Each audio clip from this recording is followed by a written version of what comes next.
Hello student, आप सभी का स्वागत है अल्फा इंस्टीट्यूट में। तो आज की क्लास में हम अगला चैप्टर करेंगे मानव श्वसन रोग की, है ना। तो इस चैप्टर के जितने भी अनसॉर्ट से क्वेश्चन, बैंक से या पीवाई की जो भी क्वेश्चन है, तो आज की क्लास में हम डिस्कस करेंगे। यानी कि पूरा वन शॉट होगा इस चैप्टर की जो भी टॉपिक है ना। जिस भी टॉपिक से आपके क्वेश्चन बनते हैं या वैसे क्वेश्चन जो कि आपके एग्जाम में बार बार पूछे जाते हैं, उनकी आज की क्लास में हम डिस्कस करेंगे। तो सभी को good evening, good evening, good evening. जितने भी बच्चे हमारे साथ जुड़ चुके हैं सभी को गुड इवनिंग।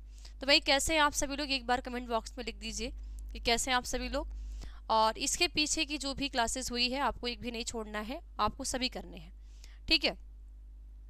तो चलिए क्लास को स्टार्ट करते हैं बिना देरी के।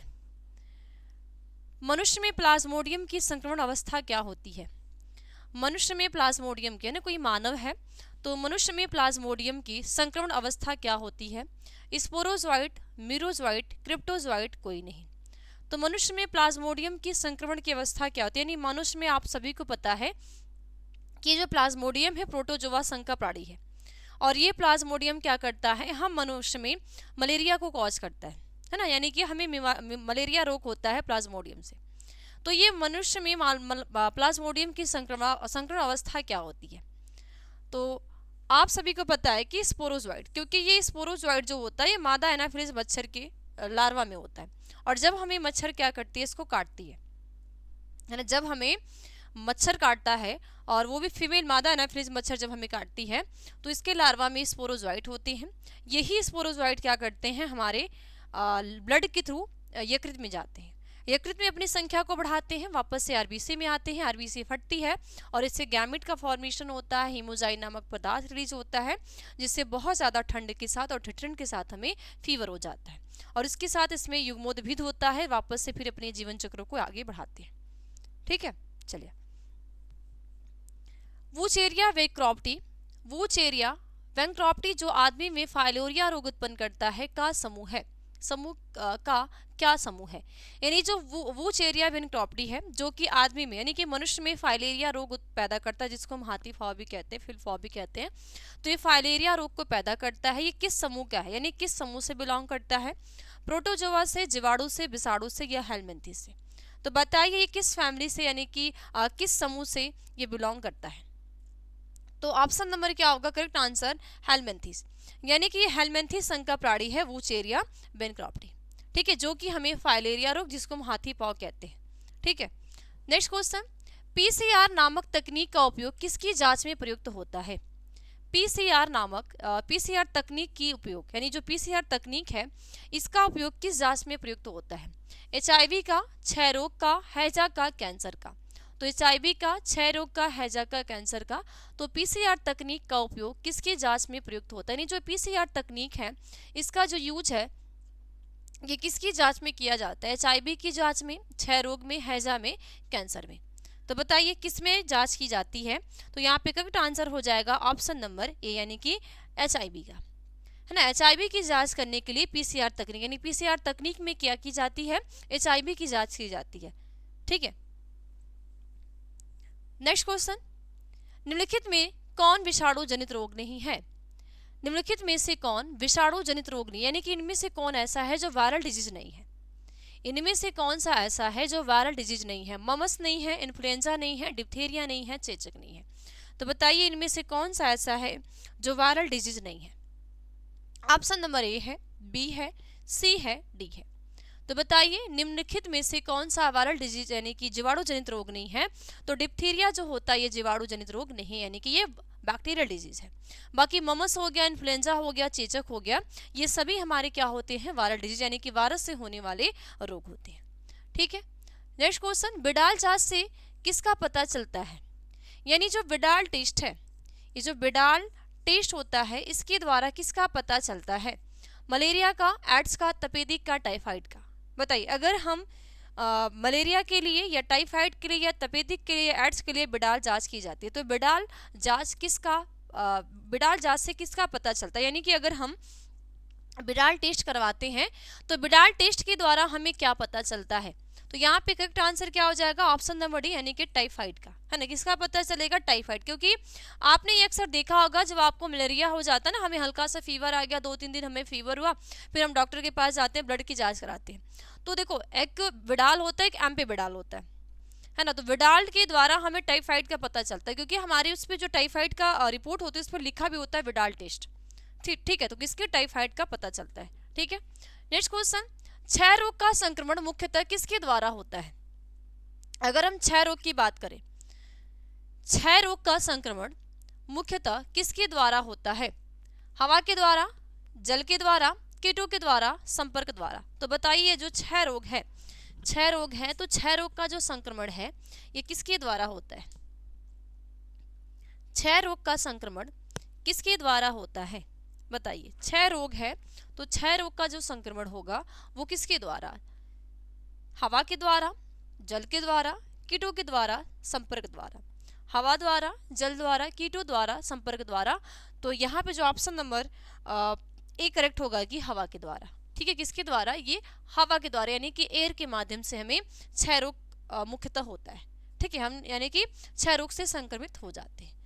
नेक्स्ट क्वेश्चन, कुष्ठ रोग किसके कारण होता है।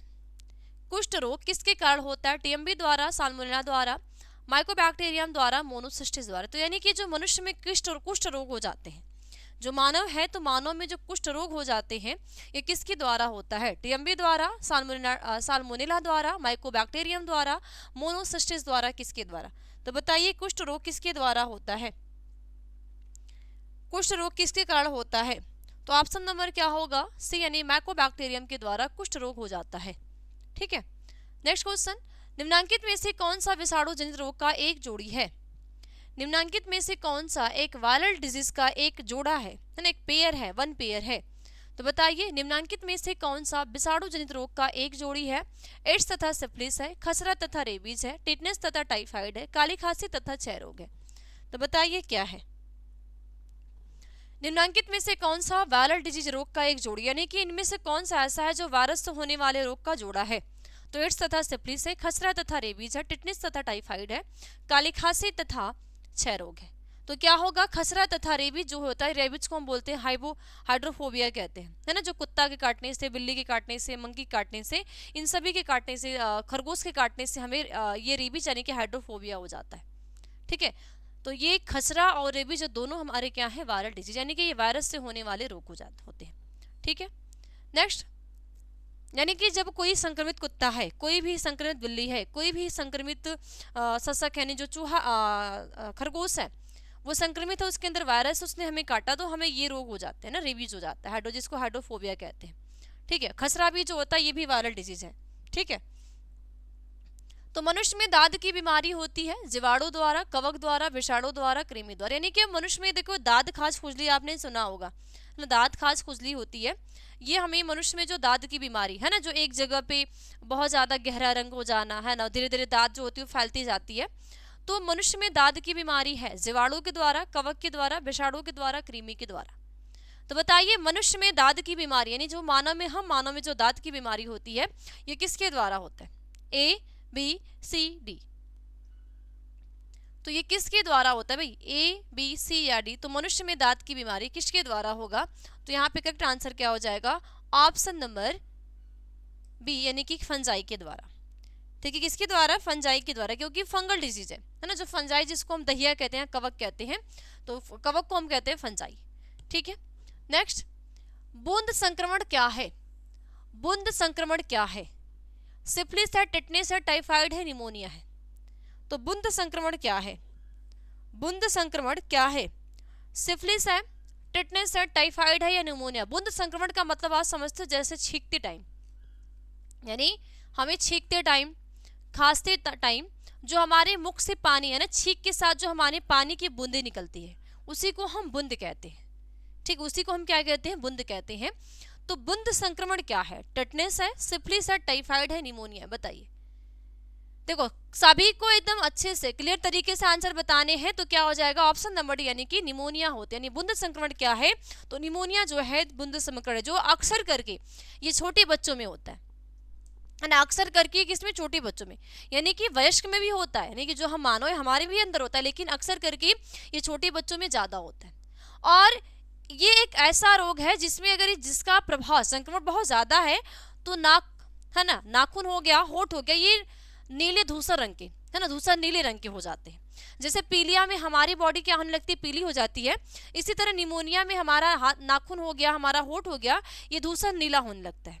ठीक है, ये इसके यानी कि हमारे शरीर पे भी इसके सिम्टम दिख जाते हैं। ठीक है, तो बूंद संक्रमण क्या है, तो निमोनिया क्या है, बूंद संक्रमण। बेटा आपका टेटनिस, टाइफाइड, टाइफाइड क्या है आपका बैक्टीरियल डिजीज, है ना, टेटनिस आपका क्या है वायरल डिजीज, और उसके बाद सिफिलिस, ये क्या स्टडी है, ये क्या है स्टडी। ठीक है, नेक्स्ट, भोजन की विषाक्तता किन के कारण होती है, भोजन की जो विषाक्तता है वो किन के कारण होती है, राइजोबियम के द्वारा, एजोटोबैक्टर द्वारा, लैक्टोबैसिलस द्वारा या क्लिस्ट्रीडियम द्वारा। तो भोजन की विषाक्तता, भोजन की जो विषाक्तता है वो किन के कारण होती है, ए बी सी या डी, बताइए किसके कारण होती है, जो भोजन की विषाक्तता है वो किसके कारण, तो ऑप्शन नंबर डी होगा कि क्लस्ट्रीडियम के कारण। देखो लैक्टोबैसिलस क्या है, लैक्टोबैसिलस जो क्या है लैक्टिक एसिड अम्ल ना, लैक्टोबैसिड क्या करता है, लैक्टिक एलिबी को निर्माण करता है, जिससे दूध का क्या बनता है, दही बनता है ना। तो यहाँ पे जो क्लिस्ट्रीडियम है ये भोजन की विषाक्तता को, भोजन की विषाक्तता इनके कारण होती है। ठीक है, विषाक्तता का मतलब हो जाना जहर के समान हो जाना। ठीक है, नेक्स्ट, ऐसे पदार्थ जिनके प्रति प्रतिरक्षा अनुक्रिया होती है उन्हें कहते हैं, ऐसे पदार्थ जिनके प्रति प्रतिरक्षा अनुक्रिया होती है उन्हें कहते हैं, यानी ऐसे पदार्थ बताइए जिनके प्रति प्रतिरक्षा अनुक्रिया होती है उन्हें कहते हैं एलर्जन, टीका, एंटीबॉडी, एंटीजन। एलर्जन कहते हैं, टीका कहते हैं, एंटीजन कहते हैं, एंटीबॉडी कहते हैं। तो ऐसे पदार्थ जिनके प्रति हमारी प्रतिरक्षा अनुक्रिया होती है उन्हें कहते हैं, तो उन्हें कहते हैं एंटीजन। ठीक है, क्या कहते हैं, एंटीजन कहते हैं।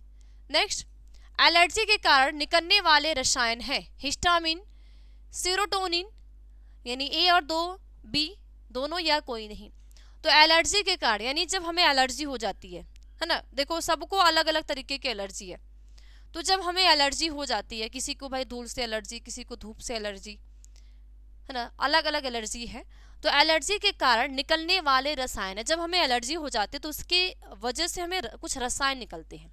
तो एलर्जी के कारण निकलने वाले रसायन है हिस्टामिन है, सीरोटोनिन है, दोनों यानी ए और बी दोनों है या इनमें से कोई नहीं। तो क्या होगा, ए और बी दोनों, यानी कि जब हमें एलर्जी हो जाती है तो हिस्टामिन और सीरोटोनिन दोनों रसायन निकलते हैं, इसीलिए ऑप्शन नंबर ए और बी दोनों। ठीक है, नेक्स्ट, ट्रिपल एंटीजन टीका का उपयोग किसके लिए नहीं होती है, ट्रिपल एंटीजन यानी कि ट्रिपल एंटीजन यानी 3 बार एंटीजन जो टीका का यूज होता है वो किसके लिए नहीं होती है, डिप्थीरिया के लिए, पर्टुसिस के लिए, टाइफाइड के लिए, टेटनस के लिए। तो ट्रिपल एंटीजन टीका का यूज किसके लिए नहीं होता है, ट्रिपल एंटीजन टीका का जो यूज है किसके लिए नहीं किया जाता है, डिप्थीरिया के लिए, पर्टुसिस के लिए, टाइफाइड के लिए, टेटनस के लिए। तो किसके लिए, टाइफाइड के लिए, यानी कि ट्रिपल एंटीजन जो टीका होता है, जो ट्रिपल एंटीजन वैक्सीन होगा उसको टाइफाइड में यूज नहीं होता, बाकी डिप्थीरिया, पर्टुसिस, टेटनस इनके लिए यूज होता है। ओके, नेक्स्ट, रिट्रो विषाणु निम्नांकित किस बीमारी का रोगजनक है, रिट्रो विषाणु निम्नांकित किस बीमारी का रोगजनक है, जो रिट्रो विषाणु है ये निम्नांकित किस बीमारी का रोगजनक है, सिफिलिस का है, एड्स का है, फाइलेरिया का है और ए और बी दोनों का है। तो ये रिट्रो विषाणु निम्नांकित किस बीमारी का रोगजनक है, सिफिलिस का, फाइलेरिया का, एड्स का, ए और बी दोनों का। तो ये किसके होते हैं, एड्स के होते हैं, है ना। अगर हम रिट्रो विषाणु निम्नांकित किस बीमारी का रोगजनक है तो ये किसके होते हैं रोगजनक, एड्स के होते हैं। ठीक है, किसके, एड्स के रोगजनक होते हैं। ओके, ठीक है, नेक्स्ट क्वेश्चन, कैंसर रोग के कारक को कहते हैं म्यूटाजिन्स, ठीक है, म्यूटाजिन्स, इंटरफेरॉन, कार्सिनोजेंस, ट्यूमर। तो कैंसर रोग के कारक को कहते हैं, यानी जब हमें कैंसर हो जाता है तो कैंसर रोग का जो कारक है ना, अगर हमें क्या हो गया, कैंसर हो गया, तो कैंसर रोग के कारक को कहते हैं, कैंसर रोग के कारक को कहते हैं म्यूटाजिन्स कहते हैं, इंटरफेरॉन कहते हैं, कार्सिनोजेंस कहते हैं, ट्यूमर कहते हैं। तो कैंसर रोग का जो कारक है यानी कि जो फैक्टर होता है उस फैक्टर को हम कहते हैं कार्सिनोजेंस कहते हैं।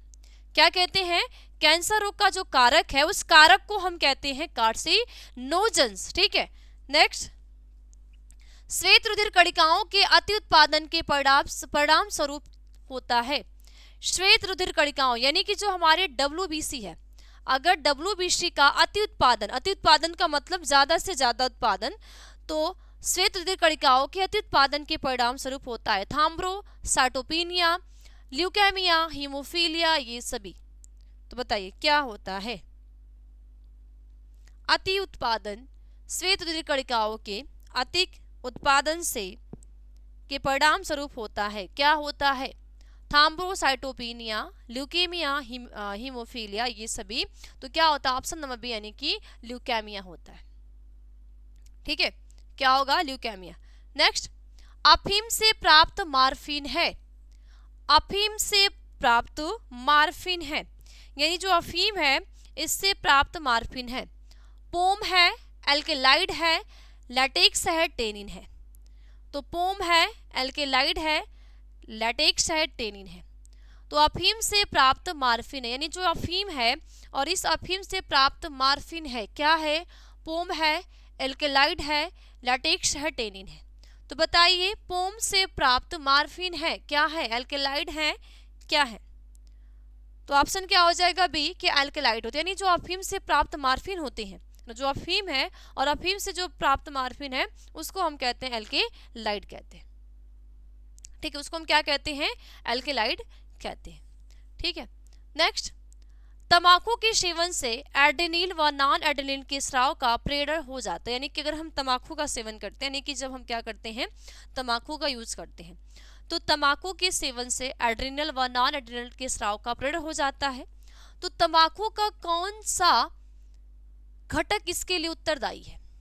यानी जब हम तंबाकू का सेवन करते हैं तो जो हमारा एड्रेनिल व नॉन एड्रेनिल के स्राव का प्रेरण हो जाता है, यानी जो हमारा एड्रेनिल है और नॉन एड्रेनिल है इसके स्राव का प्रेरण हो जाता है। तो तंबाकू का कौन सा घटक इसके लिए उत्तरदायी है? निकोटीन है, टैनिक अम्ल है, क्यूरेमिन है, कैटेकीन है। तो निकोटीन है, टैनिक अम्ल है, क्यूरेनिन है या कैटेकीन है। तो बताइए क्या है? ए, बी, सी या डी। तो यहाँ पे करेक्ट आंसर हो जाएगा ऑप्शन नंबर ए की निकोटीन, क्योंकि तंबाकू में कौन सा घटक, क्या घटक है? तंबाकू में कौन सा घटक होता है? निकोटीन। तो जब हम तंबाकू का सेवन करते हैं ना, जब हमने क्या किया, तंबाकू का यूज किया, तो इनमें जो निकोटीन की मात्रा होती है ये एड्रेनिल व नॉन एड्रेनिल के स्राव को ये प्रेरण कर देता है। ठीक है, इनके स्राव का क्या हो जाता है? पेड़ा हो जाता है, ये रिलीज होने लगते हैं, ये पदार्थों को क्या करने लगते हैं? रिलीज करने लगते हैं। ठीक है, विनिवर्तन संलक्षण का कारण है। विनिवर्तन संलक्षण का कारण है यानी लास्ट ऑब्जेक्टिव क्वेश्चन है। तो विनिवर्तन संलक्षण का कारण है एक एक्स गुणसूत्र में वृद्धि, ड्रग को अचानक बंद कर देना, तंत्रिका तंत्र में विकार, इनमें से कोई नहीं। तो विनिवर्तन का मुख्य कारण है, विनिवर्तन का संलक्षण, विनिवर्तन संलक्षण का कारण है। तो ये जो विनिवर्तन संलक्षण होता है, तो ये विनिवर्तन संलक्षण का क्या कारण होता है? ठीक है, विनिवर्तन संलक्षण का कारण है। तो ये जो विनिवर्तन संलक्षण है, इस विनिवर्तन संलक्षण का क्या कारण होता है?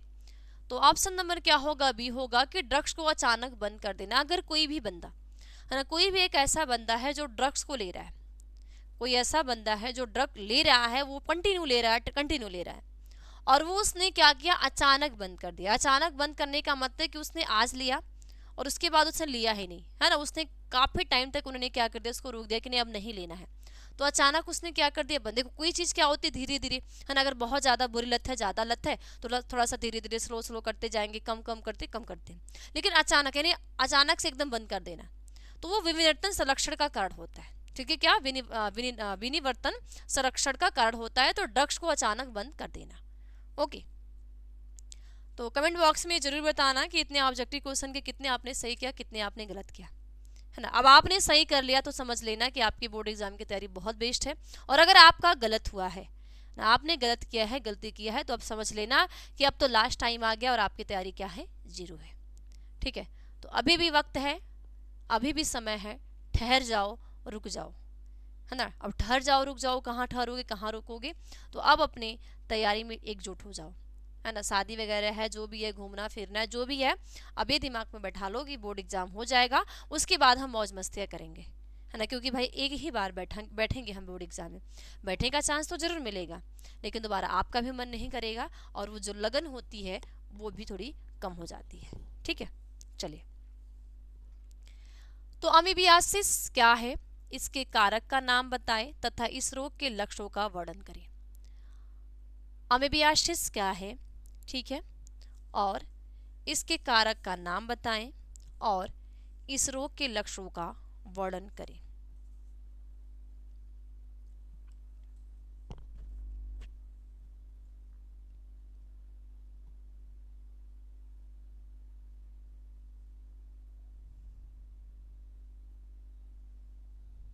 ठीक है, तो क्या लिखोगे, आंसर लिखोगे बच्चे।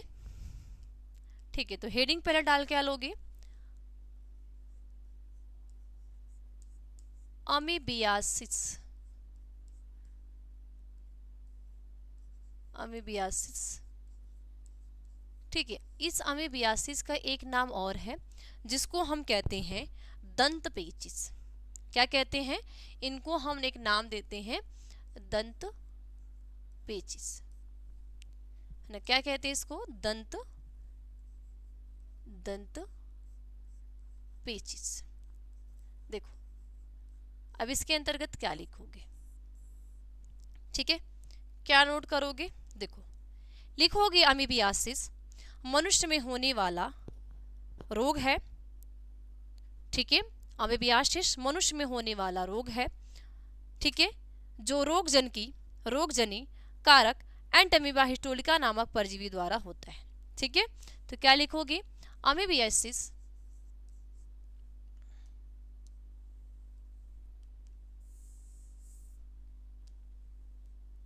तो अमीबियासिस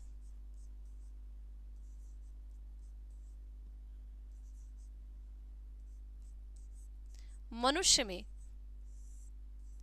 ठीक है, मनुष्य में होने वाला रोग है, होने वाला रोग है। ठीक है, होने वाला रोग है जो रोगजन्य कारक, ठीक है, जो रोगजन्य कारक, रोगजन्य कारक एंटमीबा हिस्टोलिका नामक, ठीक है, किसका, एंटमीबा हिस्टोलिका नामक परजीवी द्वारा होता है। तो रोगजनिक कारक एंटमीबा हिस्टोलिका हिस्टोलिका ठीक है, हिस्टोलिका नामक परजीवी द्वारा होता है। ठीक है, किसके द्वारा, परजीवी द्वारा, तो परजीवी द्वारा होता है। ठीक है, अब ये जो एंटमीबा हिस्टोलिका ये है किस संघ का, किस समूह का है, तो क्या बताओगे, प्रोटोजोआ। ठीक है, यह एकल पोषी परजीवी है जो मनुष्य की बड़ी आंत में पाया जाता है। ठीक है, ये एकल पोषी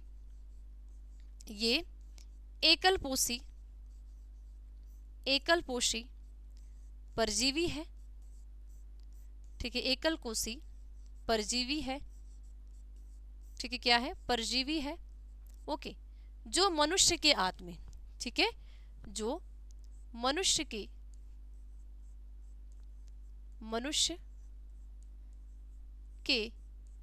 आंत में, तो मनुष्य के आंत में पाया जाता है।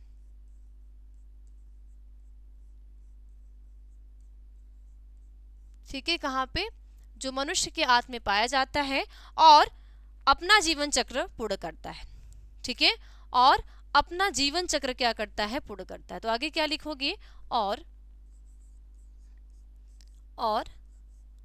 अपना जीवन चक्र, तो अपना जीवन चक्र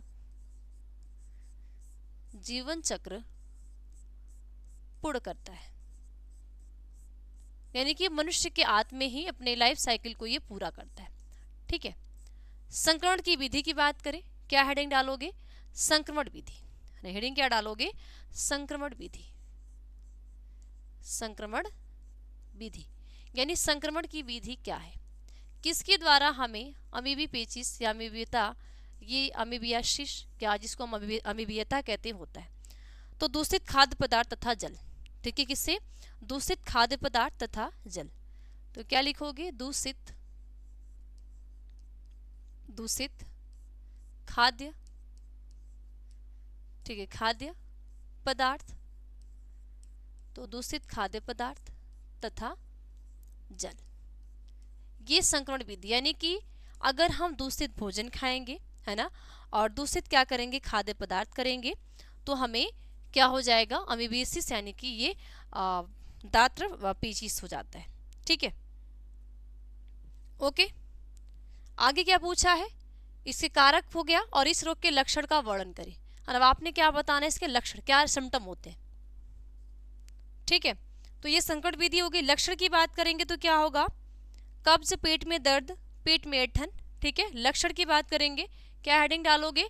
लक्षण, कि क्या इसके लक्षण होते हैं। तो लक्षण में क्या लिखोगे? यानी सिम्टम की बात करोगे, तो सिम्टम क्या है?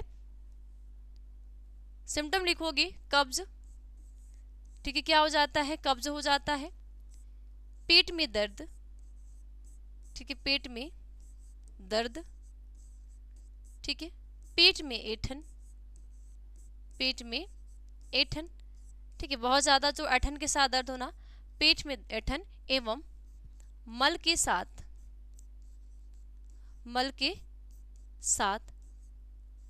रुधिर का, मल के साथ रुधिर स्राव होना, ठीक है, ये सभी क्या होते हैं? इसके लक्षण होते हैं।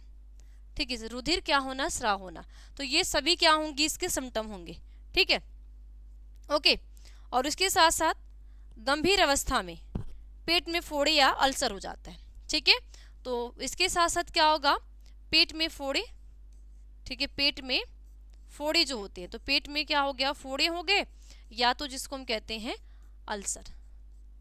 गंभीर अवस्था में अगर ये ज्यादा हो गया, तो ज्यादा से ज्यादा हो गया तो ये होगा। ठीक है, तो ये सभी इसके क्या होते हैं? सिम्टम, यानी कि लक्षण होते हैं। ठीक है, उपचार की बात करेंगे, यानी इसमें क्या उपचार करेंगे, तो उपचार में क्या लिखोगे? तो हेडिंग क्या डालोगे? उपचार। किसके उपचार के लिए आप क्या यूज करोगे, है ना, कोई तो कोई मेडिसिन होनी चाहिए ना, कोई ना कोई मेडिसिन तो इसका यूज होगा। तो उपचार में क्या यूज होता है?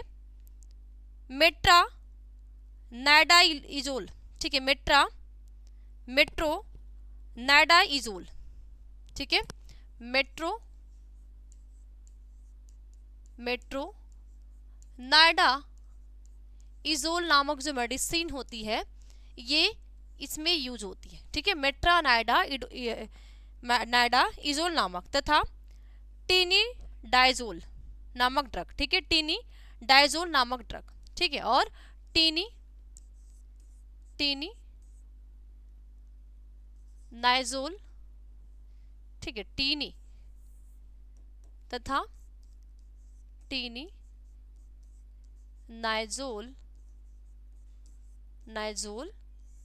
नामक ड्रग।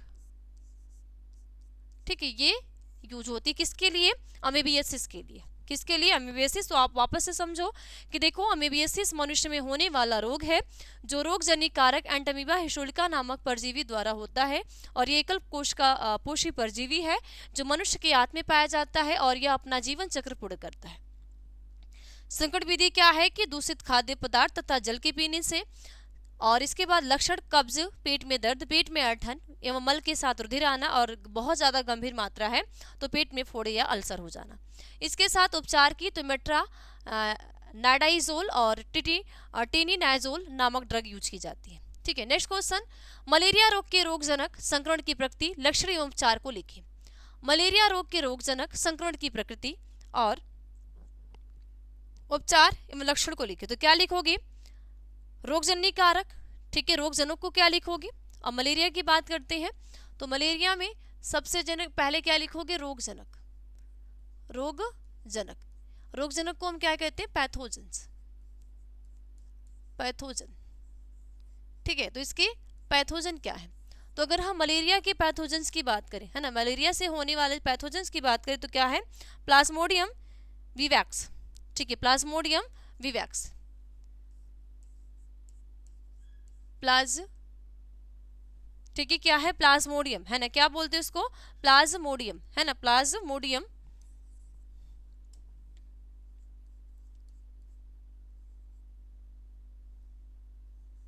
Plasmodium vivax. ये प्लाज्मोडियम विवैक्स क्या है, मलेरिया परजीवी, क्या लिखोगे, मलेरिया ना, मलेरिया परजीवी है, क्या है, मलेरिया परजीवी है। ठीक है, इसके बाद क्या लिखोगे, संक्रमण का कारण, हेडिंग क्या डालोगे, संक्रमण का कारण, संक्रमण का कारण, तो संक्रमण का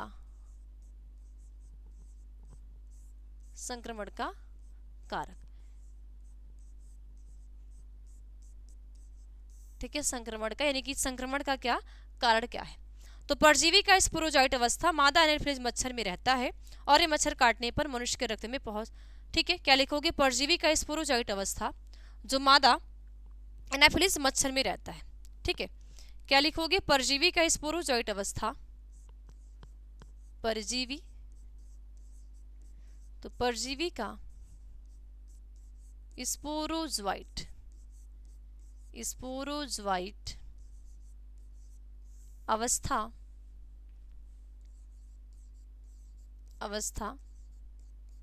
जो मादा एनाफिलिस मच्छर के, मादा एनाफिलिज, तो मादा एनाफिलिज मच्छर के लार में रहती है, ठीक है, मच्छर के लार में रहता है, यानी कि जो मादा एनाफिलिस मच्छर है ना, जो मादा एनाफिलिस मच्छर है उसके लार में क्या होता है, ये प्लाज्मोडियम का स्पोरोजोइट, ठीक है। यह मच्छर के काटने पर मनुष्य के रक्त में पहुंचकर यकृत तथा लाल रक्त कणिकाओं में बहुविभाजन द्वारा गैमेटोसाइट में बदल जाता है, ठीक है। यह मच्छर के काटने पर, आगे क्या लिखोगे, यह मच्छर के काटने पर, यह मच्छर के काटने पर, ठीक है, काटने पर मनुष्य के रक्त के साथ, ठीक है, मनुष्य का क्या है, ब्लड, तो मनुष्य के रक्त में पहुंचकर यकृत तथा लाल रक्त कणिकाओं में, मनुष्य के रक्त में पहुंचकर, ठीक है, रक्त में पहुंचकर यकृत तथा आरबीसी में, ठीक है, यकृत तथा आरबीसी में बहुविखंडन द्वारा, या हम बहुविभाजन भी कह सकते हैं, तो बहुविभाजन द्वारा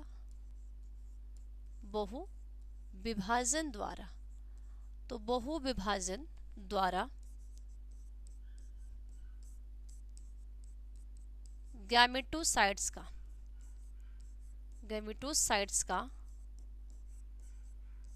ठीक है, गैमेटोसाइट्स का निर्माण करते हैं, ठीक है, क्या करते हैं, गैमेटोसाइट्स का निर्माण करते हैं।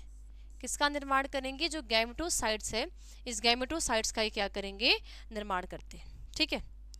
और ये गैमेटोसाइट फिर मच्छर के द्वारा काटने पर उसमें चला जाता है तथा अपना जीवन चक्र पूर्ण करता है, ठीक है।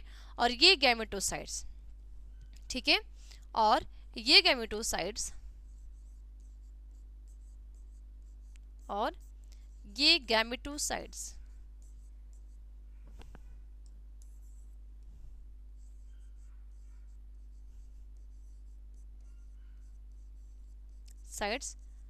फिर मच्छर के काटने से, ठीक है, फिर मच्छर के द्वारा काटने पर उसमें चला जाता है, ठीक है, फिर मच्छर के द्वारा काटने पर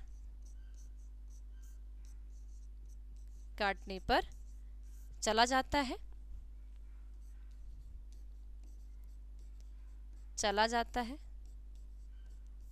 और अपने जीवन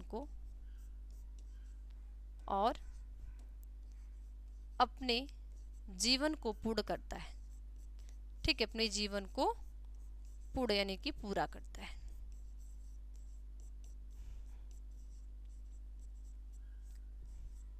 ठीक है, अपने जीवन को क्या करता है, पूर्ण यानी कि वो पूरी तरीके से इसको क्या कर लेगा, पूरा करता है।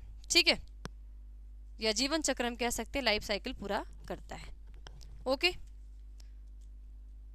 यानी कि देखो, है तो ये प्रोटोजोआ के द्वारा, है ना, है तो ये प्लाज्मोडियम के द्वारा।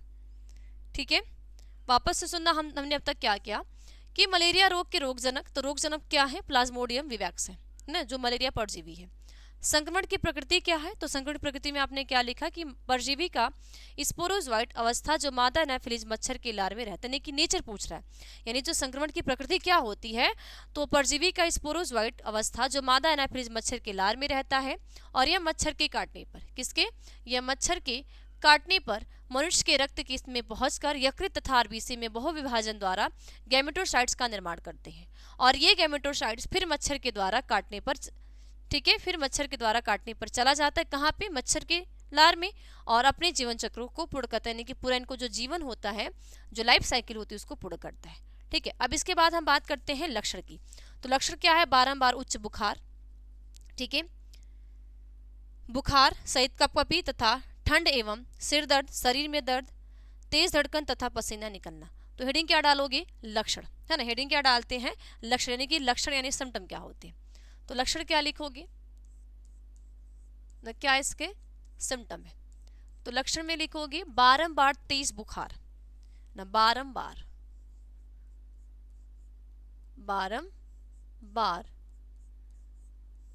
तेज बुखार।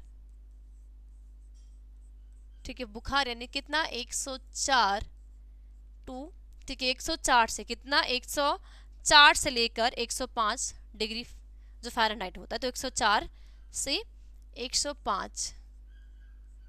ठीक है, तो तेज बुखार सहित कपकपी,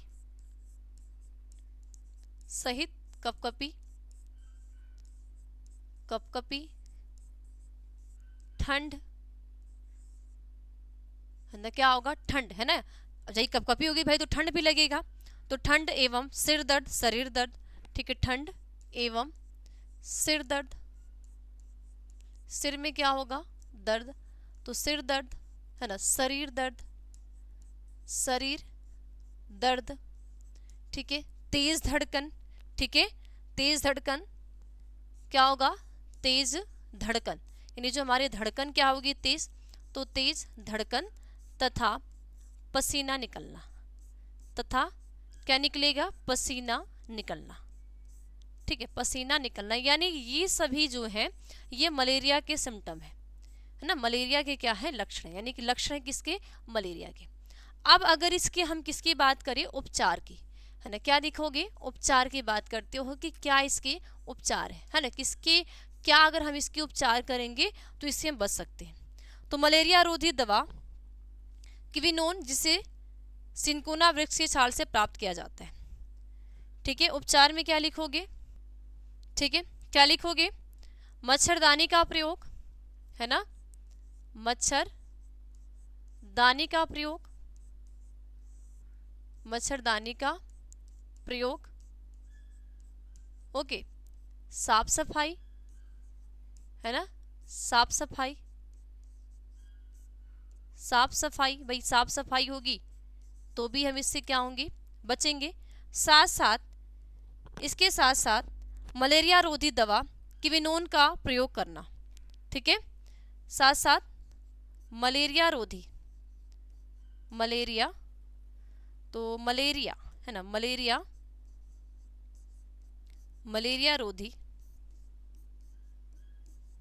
रोधी क्या है, क्विनीन, तो क्विनीन, तो मलेरिया रोधी का प्रयोग करना। ठीक है, ये सभी इसके क्या है, उपचार है। ठीक है, ये सभी क्या है, इसके उपचार हो जाएंगे, यानी कि लक्षण और उपचार हो गए। ठीक है, क्लियर। नेक्स्ट क्वेश्चन, टाइफाइड बीमारी का रोगजनक, लक्षण, संक्रमण की विधि तथा उपचार के बारे में बताएं। अब टाइफाइड रोग के रोगजनक, ठीक है, संक्रमण, रोगजनक, लक्षण, संक्रमण की विधि तथा उपचार के, ठीक है, उपचार के बारे में बताएं। तो क्या लिखोगे? सबसे पहले हम बात करेंगे मियादी बुखार। एक चीज और ध्यान देना कि टाइफाइड को, है ना, ये जो टाइफाइड है, तो टाइफाइड, तो ये जो टाइफाइड है ना, टाइफाइड है, इसको हम कहते हैं मियादी बुखार, मियादी बुखार भी कहते हैं ना। टाइफाइड को हम मियादी बुखार के नाम से जानते हैं, ठीक है। तो क्या है? टाइफाइड यानी मियादी बुखार। अब हम बात करते हैं पैथोजेंस की। पैथोजन का मतलब क्या है? पैथोजन का मतलब होता है रोगजनक। क्या रोगजनक है? तो अगर हम रोगजनक की बात करें, पैथोजन, तो साल्मोनेला, ठीक है, साल्मोनेला टाइफी नामक जीवाणु, ठीक है। क्या है पैथोजन? क्या है? साल्मोनेला,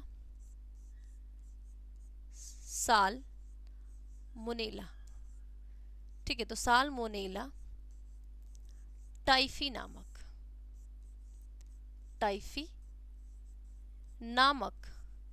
जीवाणु, ठीक है। साल्मोनेला टाइफी नामक क्या है? जीवाणु है। ये इसके क्या है? पैथोजन यानी कि रोगजनक है, ठीक है। क्या है? पैथोजन यानी कि रोगजनक। वाहक की बात करें, है ना, वाहक की बात करें, वाहक क्या होगा? तो वाहक में क्या हो गया? मच्छर होता है। देखो, जैसे डेंगू हो गया, टाइफाइड हो गया, मलेरिया हो गया, इन सभी का जो वाहक होंगे क्या होंगे? मच्छर होंगे, क्योंकि मच्छर के काटने से ही होगा, ठीक है। तो क्या लिखोगे? अब हम इसके क्या लिखेंगे? संक्रमण विधि लिखेंगे। तो हेडिंग क्या डालोगे? संक्रमण के कारण, है ना, संक्रमण के कारण। तो हेडिंग संक्रमण, कि कैसे ये संक्रमित हो रहा है, क्या रीजन है। तो क्या डालोगे? संक्रमण। तो देखो, संक्रमण का कारण क्या होता है, इस चीज को ध्यान देना। अगर हम संक्रमण के कारण की बात करते हैं, तो यह रोग संदूषित भोजन, जल एवं रोगी के मलमूत्र एवं थूक द्वारा फैलता है, ठीक है। यह रोग संदूषित भोजन, जल एवं रोगी के मलमूत्र एवं थूक द्वारा फैलता है। तो यह रोग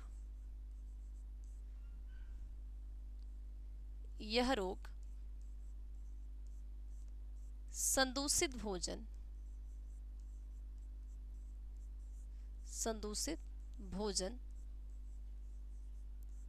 ठीक है, भोजन व जल एवं, ठीक है, जल एवं रोगी के मलमूत्र, ठीक है, रोगी के मलमूत्र व थूक के द्वारा, ठीक है, थूकने के, ठीक है, थूक, है ना, जो थूकते हैं, तो थूक के द्वारा फैलता है। किसके द्वारा? जो थूक होता है, तो थूक के द्वारा फैलता है। किसके द्वारा फैलेगा? थूक के द्वारा फैलता है। कौन सा रोग? ये टाइफाइड। किसके द्वारा? जो थूक होता है, क्योंकि भाई हम संदूषित भोजन खाएंगे, दूषित जल पिएंगे, और कोई रोगी जो मलमूत्र करेगा, तो इसके द्वारा ही फैलते हैं, ठीक है।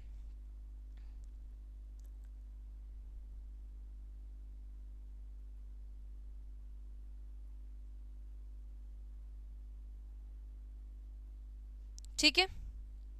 इसके बाद इस रोग की फैलाने में मक्खियां की विशेष भूमिका होती है, ठीक है।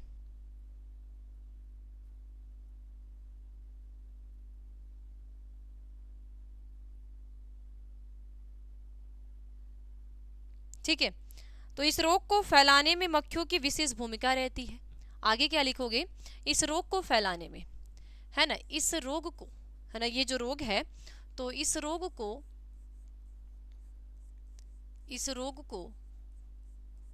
फैलाने में मक्खियों की, है ना, जो मक्खी है, तो मक्खियों की विशेष भूमिका होती है। तो मक्खियों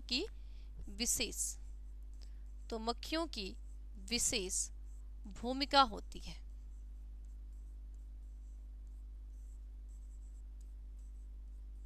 विशेष भूमिका होती है। ठीक है, क्या जो मक्खी होगी उस मक्खी की विशेष भूमिका होती है। ये मल मूत्र से जीवाणु को अपने साथ लेकर घरेलू खाद्य पदार्थों को संक्रमित कर देती है। ये मक्खियाँ क्या करती हैं, ये मल मूत्र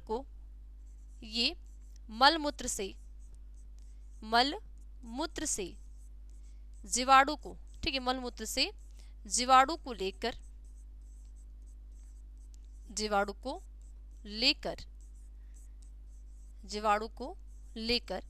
खाद्य पदार्थों को, ना जो खाद्य पदार्थ है, तो खाद्य पदार्थों को, है ना, खाद्य पदार्थों को संक्रमित कर देती है।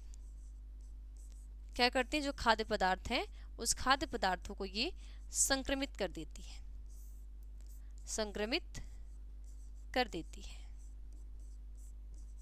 ठीक है। क्या करेंगी, इसको संक्रमित यानी कि संक्रमण कर देती है। ठीक है, और ये जीवाणु भोजन के साथ आंत में पहुंचकर आंत की भित्ति को क्षतिग्रस्त कर देती है।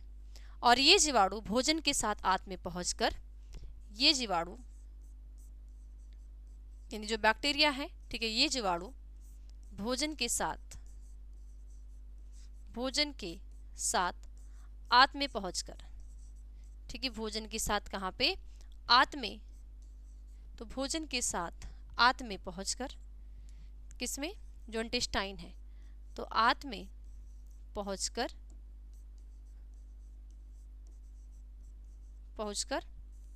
आंत को क्षतिग्रस्त कर देती है। जो इंटेस्टाइन है, तो आंत को, जो हमारी इंटेस्टाइन है, इसको क्या कर देंगे, ये क्षतिग्रस्त, है ना, क्या कर देती है, क्षतिग्रस्त कर देती है। ठीक है, क्षतिग्रस्त कर देती है। क्या करेंगी, इसको क्षति पहुंचा देंगी, है ना, इसको क्षतिग्रस्त कर देती है। तो ये कौन करेगा, ये जो साल्मोनेला टाइफी है, ठीक है, तो क्षतिग्रस्त कर देती है। ठीक है, और बाद में रक्त प्रसंचरण तंत्र में पहुंच जाता है। ठीक है, बाद में कहाँ पे, जो हमारा रक्त ब्लड सर्कुलेशन सिस्टम है वहां पे ये पहुंच जाता है। ठीक है, अब इसके हम लक्षण की बात करें, है ना, ये तो संक्रमण विधि हो गया। अब हेडिंग क्या डालेंगे, लक्षण, क्या इसके लक्षण होते हैं, है ना, अगर हो गया टाइफाइड तो इस टाइफाइड के लक्षण क्या होंगे। तो बात किसकी करते हैं, लक्षण यानी कि सिम्टम की। ठीक है, सिम्टम की, कि क्या इसके सिम्टम हो सकते हैं। तो लक्षण की बात करेंगे तो रोगी के बदन में, ठीक है, रोगी के बदन में तथा सिर में दर्द रहता है, 101, ठीक है, और 104 से 104 फ़ारेनहाइट बुखार, ठीक है, हाथ पैर का ठंडा होना, भूख, मंद, कब्ज, सुस्त नाड़ी की चाल, पेट गड़बड़ी, अत्यधिक कमजोरी इत्यादि। ठीक है, तो क्या होगा इसका, हम क्या लिखेंगे, रोगी के बदन तथा सिर में दर्द रहता है। ठीक है, लक्षण क्या लिखोगे, बदन तथा सिर में दर्द, ठीक है, बदन तथा सिर में, जो हेड है, सिर में दर्द। ठीक है, इसके साथ साथ 104 डिग्री फ़ारेनहाइट से 106 डिग्री फ़ारेनहाइट तेज बुखार, सुस्त नाड़ी, जो हमारी नाड़ी होती है वो सुस्त हो जाती है, तो सुस्त नाड़ी, कब्ज, है ना, क्या हो जाएगी, गैस की प्रॉब्लम, कब्ज, और भूख मंद हो जाना, जो भूख हो जाएगी वो मंद, 80 से, ये सभी इसके क्या होते हैं, लक्षण होते हैं, है ना, ये सभी इसके क्या होंगे, लक्षण होंगे। यानी कि अगर टाइफाइड हुआ है तो बदन में, यानी सिर में दर्द, तेज बुखार, सुस्त नाड़ी, कब्ज और ठंडी लगना, है ना, ठंड भी लगना, ये सभी इसके लक्षण होते हैं। ठीक है, क्या होंगे, ये सभी इसके लक्षण होते हैं। ओके, रोकथाम एवं उपचार की बात करेंगे, है ना, क्योंकि पूछा क्या है, आगे क्या पूछा है एक बार देख लेते हैं। संकट विधि तथा उपचार के बारे में बताएं। आप हेडिंग क्या डालेंगे, रोकथाम तथा उपचार, है ना, हेडिंग क्या डालोगे, रोकथाम तथा उपचार, है ना, किसकी बात करते हैं, रोकथाम, ठीक है, रोकथाम तथा उपचार की बात, तो रोकथाम तथा उपचार की बात करते हैं। तो देखो, अगर रोकथाम और उपचार की बात करना है तो क्या लिखोगी इसमें, पानी उबालकर पीना, ठीक है, पानी, ठीक है, पानी उबालकर पीना चाहिए। ठीक है, पानी उबालकर पीना, यानी कि हमें पानी जो पीते हैं उस पानी को हम क्या कर दें, उबाल के पिए, अगर कोई भी किसी भी कारणों से बैक्टीरिया गया है तो वो खत्म हो जाए। ठीक है, शिशुओं को टैब का टीका लगवाना चाहिए, शिशुओं को टीएबी का टीका लगवा देना चाहिए। ठीक है, साथ साथ शिशुओं को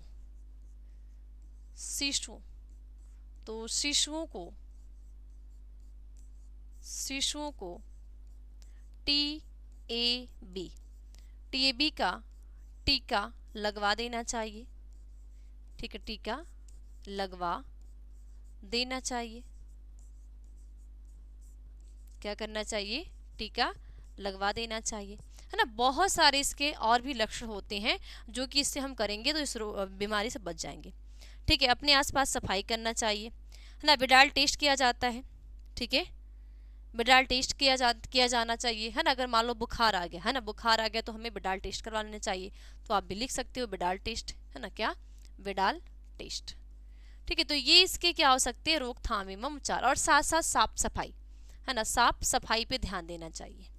साफ सफाई यानी अपने आसपास साफ सफाई पर क्या करना चाहिए, साफ सफाई पर ध्यान देना चाहिए, है ना। अगर ये सारी चीजें हम करेंगे तो हम इससे बच जाएंगे। यानी कि कहने का मतलब क्या है कि भाई हमें खुले भोज्य पदार्थ को, है ना, खुले पानी को नहीं यूज करना चाहिए।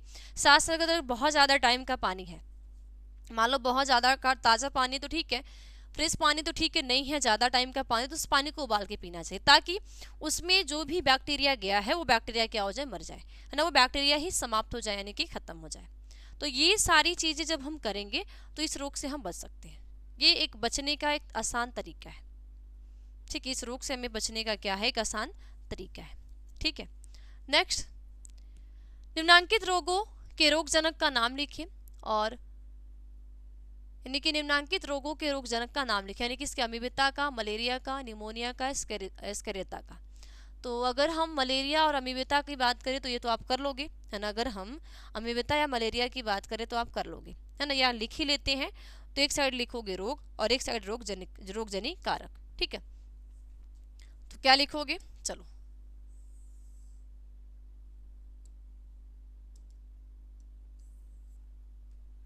अरे भाई तो क्वेश्चन ही गया, क्या किया जाए, चलो। तो एक साइड हम क्या लिखेंगे, रोग लिखेंगे, है ना। ठीक है, एक साइड क्या लिखेंगे, रोग, कि क्या रोग है ना। तो एक साइड रोग और दूसरे साइड रोगजनी कारक,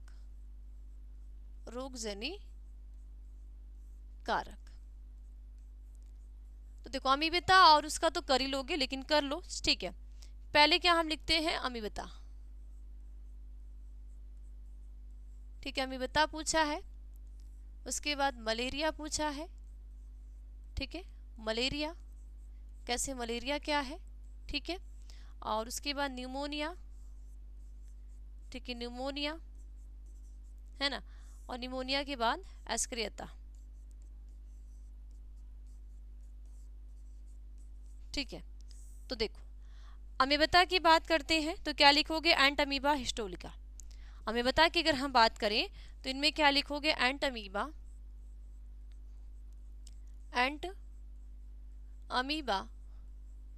हिस्टोलिका।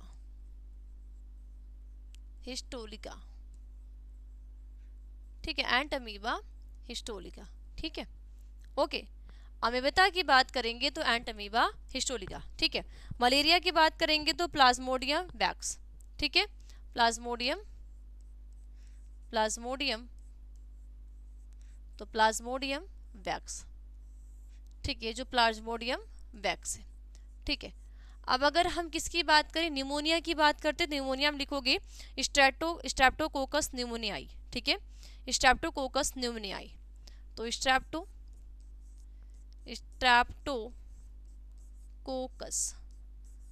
स्ट्रेप्टोकोकस, है ना, न्यूमोनियाई। ठीक है, स्ट्रेप्टोकोकस न्यूमोनिया, यानी कि निमोनिया का आज कौन करेगा, स्ट्रेप्टोकोकस न्यूमोनियाई करता है। इसके बाद एस्केरिस लम्ब्रिकाइड्स। ठीक है, एस्केरिस लम्ब्रिकाइड्स। ठीक है, एस्केरिस, एस्केरिश, तो एस्केरिस, लम्बरी, ठीक है, लम्बरी काइट्स, ठीक है, लम्बरी काइट्स, ये स्क्रियसिस्ता को यानी स्क्रियता जो होता है ये फैलाता है ना। तो ये है आपके रोगजनक और रोगजननी कारक। ठीक है, नेक्स्ट क्वेश्चन, सार्कोसोमा से आप क्या समझते हैं? सार्कोसोमा से आप क्या समझते हैं, यानी जो सार्कोसोमा है इससे आप क्या समझते हैं? ठीक है, सार्कोसोमा से आप क्या समझते, तो क्या लिखोगे? संयोजी ऊतक में होने वाले कैंसर जैसे अस्थि, चर्बी, कास्थि इत्यादि को सार्कोसोमा कहते हैं। ठीक है, संयोजी ऊतक में होने वाले कैंसर क्या लिखोगे? सार्कोसोमा, तो हेडिंग डालोगे सार्कोसोमा, सार्कोसोमा। तो सार्कोसोमा में क्या लिखोगे? संयोजी ऊतक में होने वाले, है ना, किसमें? संयोजी, तो संयोजी ऊतक में, संयोजी ऊतक में होने वाले कैंसर, होने वाले कैंसर, ठीक है, जैसे यानी कि जो हमारी क्या है, संयोजी ऊतक है, तो संयोजी ऊतक में होने वाले कैंसर जैसे अस्थि, चर्बी, कास्थि इत्यादि को, ठीक है, अस्थि, ठीक है, अस्थि, चर्बी, ठीक है, अस्थि, चर्बी और क्या होता है? कास्थि, ठीक है, कास्थि, तो कास्थि इत्यादि को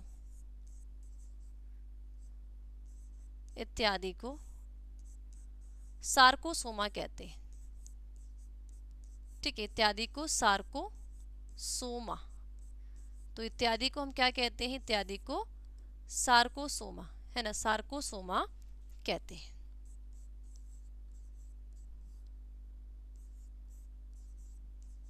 क्या कहते हैं? सार्कोसोमा कहते हैं। ठीक है, इन सभी में कैंसर की मात्रा सिर्फ 1% तक होती है। इन सभी में कैंसर की मात्रा सिर्फ 1% तक होती है। ठीक है, क्या है? इन सभी में, ठीक है, आगे, इन सभी में कैंसर की मात्रा, तो इन सभी में कैंसर,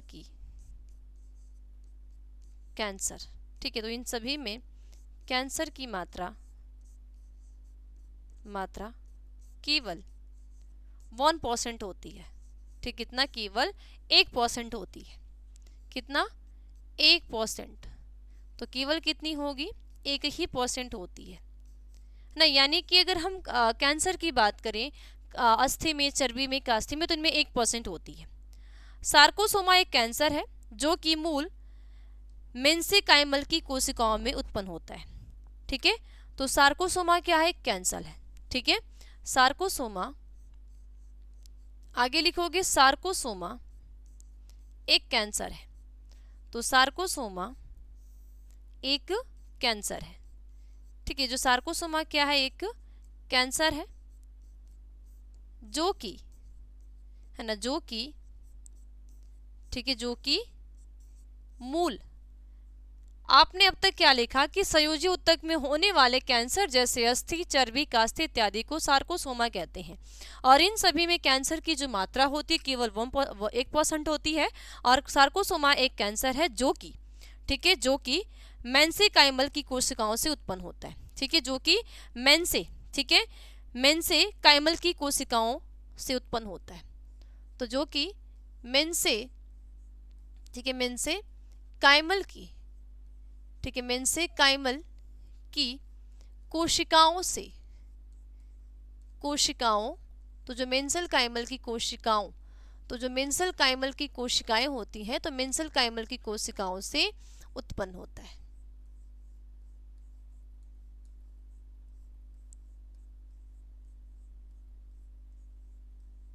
ठीक है, क्या? मेसेंकाइमल की जो कोशिकाएं होती हैं उनसे क्या होता है? उत्पन्न होता है। ठीक है, घातक ट्यूमर जो कि कैंसर, ठीक है, कैंसर बोन उपास्थि, ठीक है, घातक ट्यूमर जो कि, ठीक है, आगे क्या लिखोगे, घातक ट्यूमर जो कि,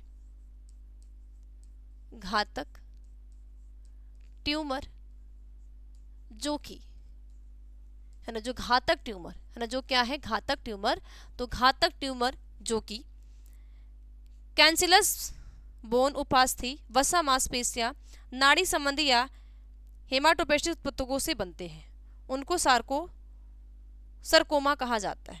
ठीक है, तो घातक ट्यूमर जो कि कैंसिलस बोन, ठीक है, जो कि कैंसिनोलस, ठीक है, क्या होते हैं, कैंसिलस, ठीक है, कैंसिलस बोन,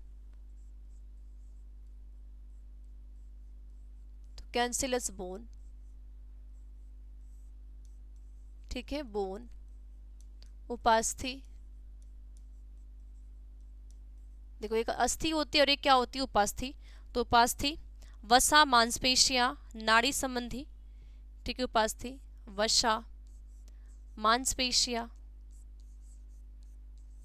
मांसपेशियां, तो मांसपेशियां, ठीक है, नाड़ी संबंधी या हेप्टाटोबेटिक अमृतकों से बनते हैं। ठीक है, नाड़ी संबंधी या हेमाटापोएटिक, ठीक है, नाड़ी संबंधियों, नाड़ी संबंधी, नाड़ी संबंधी या हेपाटा, ठीक है, हेपाटापोएटी, हेपाटापोएटी उत्तकों से बनते हैं, उत्तकों से बनते हैं, ठीक है, उत्तकों से बनते हैं, सरकोमा कैंसर कहलाते हैं। ठीक है, सरकोमा कहा जाता है। ठीक है, तो उत्तकों से बनते हैं, इसे सरकोमा कहा जाता है, तो इसे क्या, सरकोमा, ठीक है, सरकोमा कहा जाता है। ठीक है, कहा जाता है। ठीक है, क्वेश्चन क्या पूछा है, क्वेश्चन पूछा है सारकोमा से आप क्या समझते हैं। ठीक है, सारकोमा से आप क्या समझते हैं, तो हमने क्या लिखा कि संयोजी ऊतक में होने वाले कैंसर जैसे अस्थि, चर्बी, कास्थि इत्यादि को सार्कोसोमा कहते हैं। ठीक है, और इन सभी, ठीक है, और इन सभी में कैंसर की मात्रा केवल 1% होती है, यानी 1% होती है, और सार्कोसोमा एक कैंसर है जो कि मेसेंकाइमल की कोशिकाओं से उत्पन्न होता है। घातक ट्यूमर जो कि कैंसिलस बोन उपास्थि, है ना, वसा मांसपेशियां, नाड़ी संबंधी या हेपाटापोएटी उत्तकों से बनते हैं। ठीक है, हेमाटा, है ना, यहाँ पे हेमाटा लिखना, तो हेमाटापोएटी उत्तकों से बनते हैं ना, यहाँ पे आप सही कर लेना, क्या लिखोगे, हेमाटा, है ना, हेमाटापोएटी,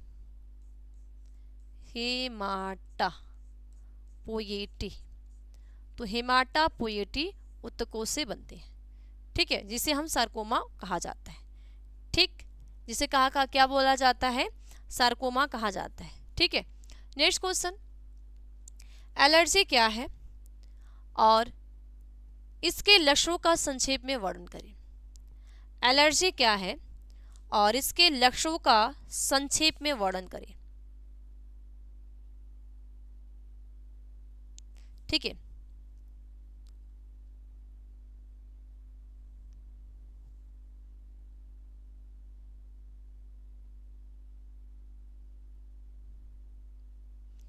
तो क्या है, एलर्जी क्या है और इसके लक्षण का संक्षेप में वर्णन करें। तो देखो, हेडिंग क्या डालोगे, एलर्जी, क्या लिखोगे, एलर्जी शरीर की अति सुग्राहिता है जो कि शरीर के संपर्क या रासायनिक पदार्थ के प्रवेश के पश्चात होता है। ठीक है, तो हेडिंग क्या डालोगे, एलर्जी, एलर्जी, एलर्जी क्या है, तो क्या लिखोगे, एलर्जी शरीर की, ये जो एलर्जी है, तो एलर्जी शरीर की अति सुग्राहिता है। ठीक है, एलर्जी शरीर की अति सुग्राहिता है। ठीक है, एलर्जी, तो एलर्जी शरीर की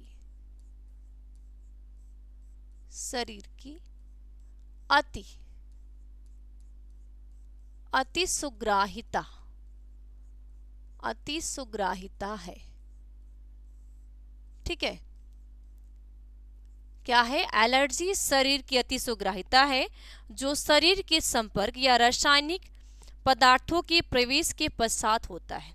ठीक है, जो शरीर के संपर्क, ठीक है, जो शरीर के संपर्क, जो शरीर के संपर्क, ठीक है, शरीर के संपर्क या ना शरीर के क्या है संपर्क या रासायनिक पदार्थों के, ठीक है, या रासायनिक जो केमिकल प्रोडक्ट है, तो रासायनिक पदार्थों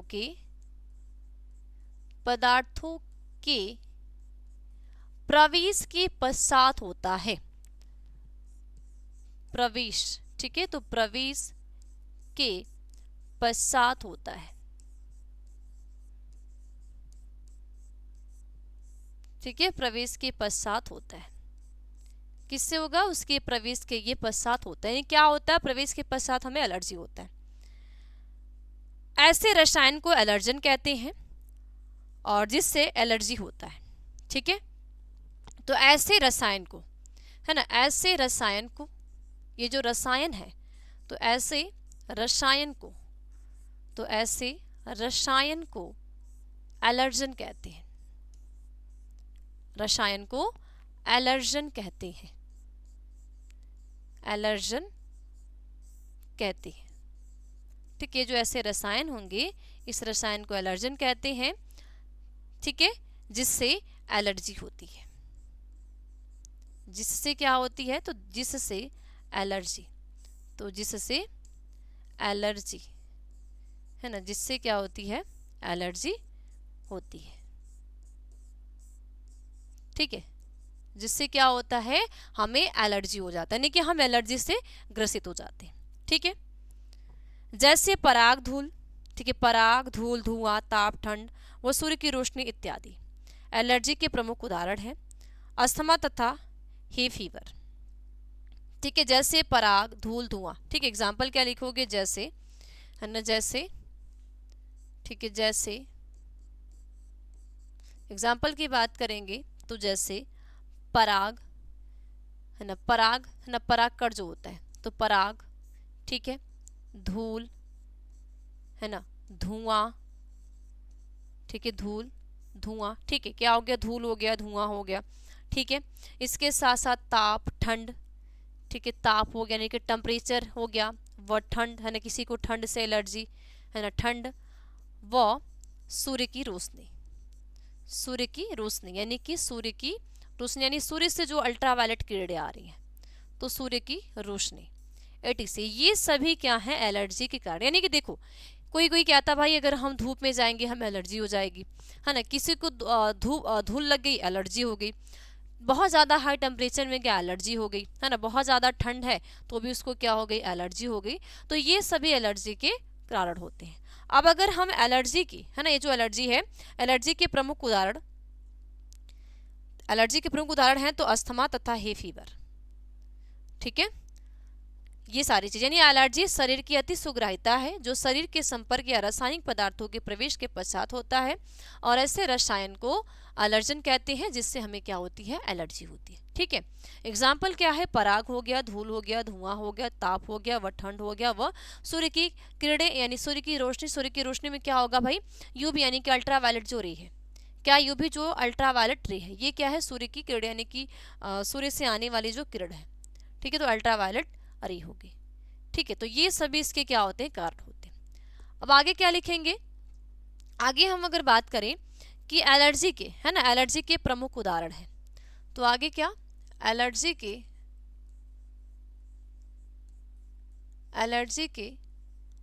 प्रमुख उदाहरण,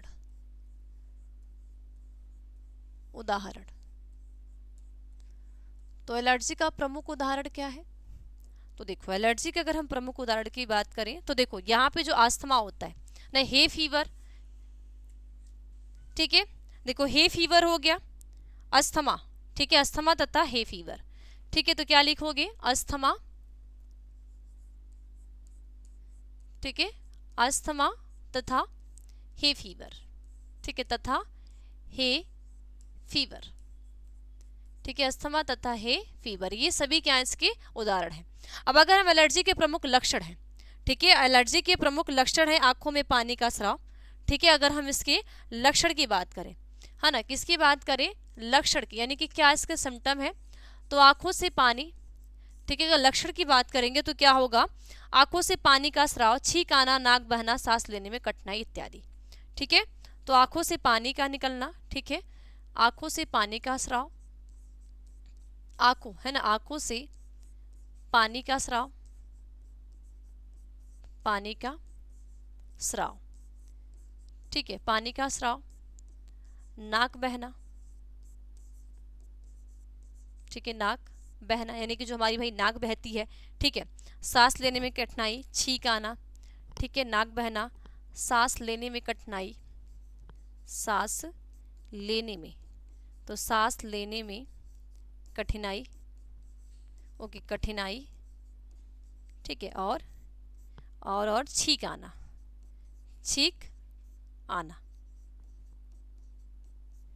ठीक है, छींक भाई छींक, नहीं ये होता है छींक, तो छींक आना, ठीक है, ये सभी इसके क्या होते हैं, लक्षण होते हैं, है ना, यानी कि अस्थमा तथा हे फीवर इसके एलर्जी के प्रमुख उदाहरण हैं। ठीक है, और इसके साथ साथ आंखों से पानी आना, है ना, नाक का बहना, इसके बाद सांस लेने में कठिनाई होना, छींक आना, ये सभी हमें एलर्जी की वजह से होते हैं, यानी कि ये एलर्जी के कारण होते हैं। ठीक, इसके एलर्जी के कारण होते हैं। एक प्रारूपी प्रतिरक्षी यानी कि प्रतिपिंड का स्वच्छ नामांकित चित्र बनाएं। ठीक है, एक प्रारूपी प्रतिरक्षी और जिसको प्रतिपिंड का स्वच्छ और नामांकित चित्र बनाने। ठीक है, तो ये मैं आपकी बुक में दिया है, आप कर लेना।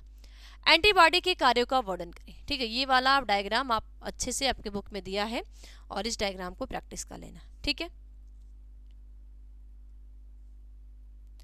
अब क्या है, एंटीबॉडी के कार्यों का वर्णन करें, यानी जो एंटीबॉडी है, ठीक है, एंटीबॉडी है, इनके कारणों का वर्णन करें। तो क्या लिखोगे, एंटीबॉडी रोग प्रतिरोधी नामक प्रोटीन है जो शरीर में एंटीजन के प्रभाव के कारण उत्पन्न होता है।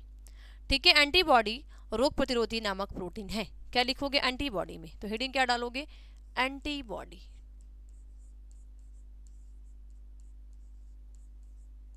एंटीबॉडी, तो क्या लिखोगे, एंटीबॉडी रोग प्रतिरोधक प्रोटीन है। ठीक है, क्या लिखोगे, एंटीबॉडी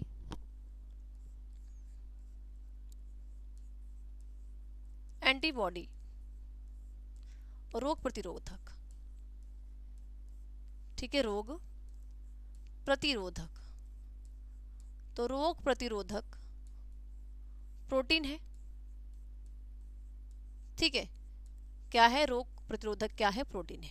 ठीक है, तो एंटीबॉडी रोग प्रतिरोधक प्रोटीन है जो शरीर में, ठीक है, जो शरीर में ठीक है, एंटीजन के प्रभाव के कारण उत्पन्न होता है। ठीक है, जो शरीर में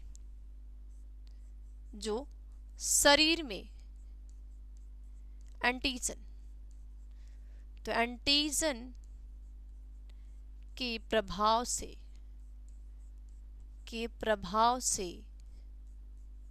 उत्पन्न होता है। ठीक है, प्रभाव से उत्पन्न होता है। ठीक है, प्रभाव से क्या होता है, ये उत्पन्न होता है। ठीक, ओके, इसके निम्नलिखित कार्य हैं। ठीक है, आगे क्या लिखोगे, इसके निम्नलिखित कार्य हैं, इसके निम्नलिखित, तो इसके निम्नलिखित कार्य है। ठीक है, निम्नलिखित कार्य है। अब भाई इसके निम्नलिखित कार्य हैं तो क्या क्या कार्य हैं, देखो, पहला है, पहले कार्य को समझना, पहला है